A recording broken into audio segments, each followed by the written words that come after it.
everyone, today I am doing this just for you to help you pass your CPC exam. We are going through 10 practice questions in total. This is part 1 and we'll cover the first 5 questions together. I'll explain everything in an easy way so you understand how to pick the right answers. Let's get started with question 1.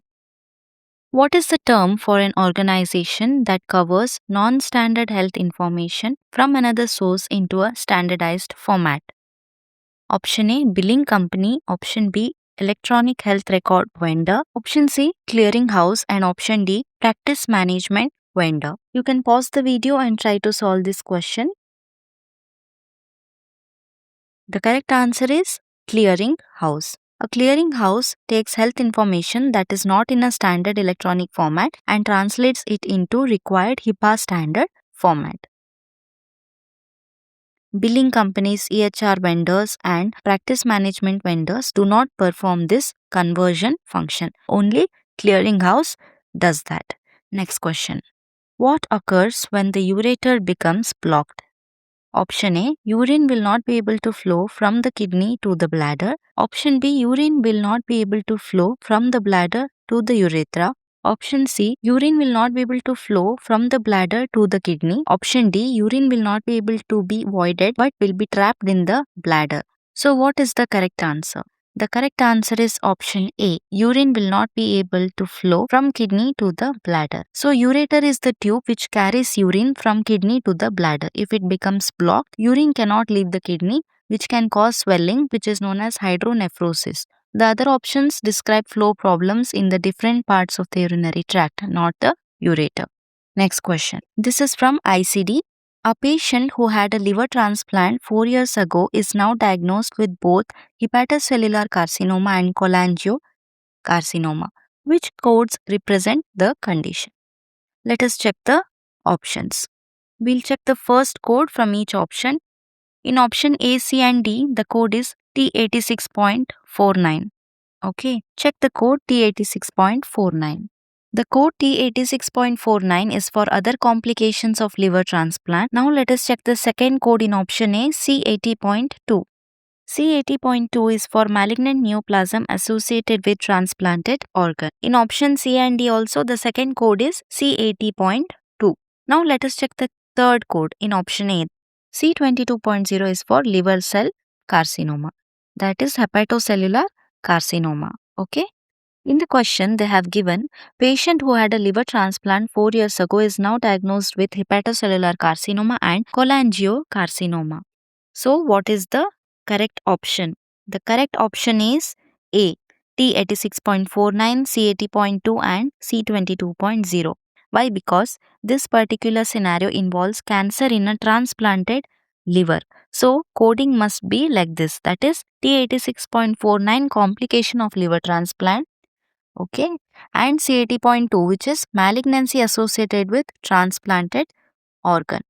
That is the cancer is related to the transplanted organ. And C22.0 is hepatocellular carcinoma, which is specific cancer type which is present. So, we have to code C22.0.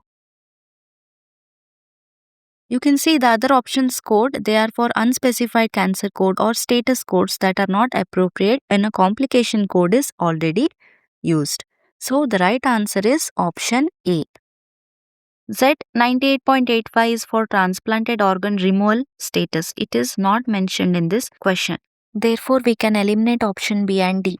And option C, they have given the code C22.9. So what is C22.9? C22.9 is for malignant neoplasm of liver not specified as primary or secondary.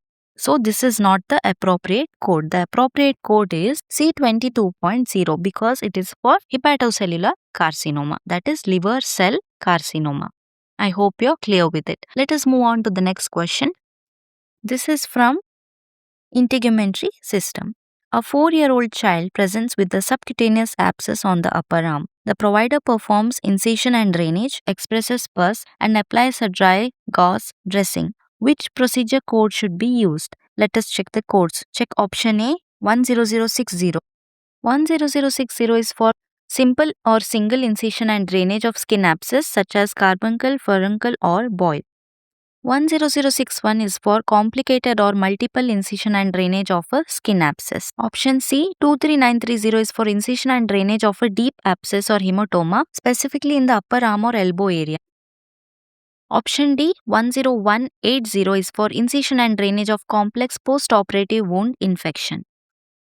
In the question, they have given, provider performs incision and drainage, expresses pus and applies dry gauze dressing. So, what is the correct answer? The correct answer is option A, 10060. It is for simple incision and drainage of subcutaneous abscess. 10061 is for complex incision and drainage. So, in the procedure, if they have done packing or extensive work, okay, remember, if they have performed extensive work, then you have to give complex code, which is not described in this question. So, we cannot give complex code.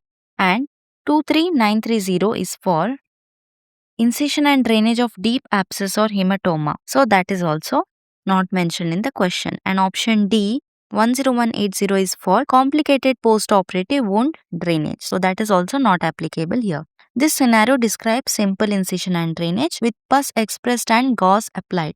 So, we have to use 10060. Let us move on to the next question.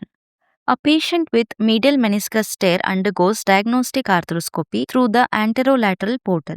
Grade 2 chondromalacia on the patellar side of the patellofemoral joint is debrided with 4.0 mm shaver. The medial compartment is examined, revealing a complex posterior horn tear that is probed and treated with the meniscectomy to a stable rim. Which CPT code applies? In option A, B, C and D, the first code is 29880 and 29881. So first let us check these two codes.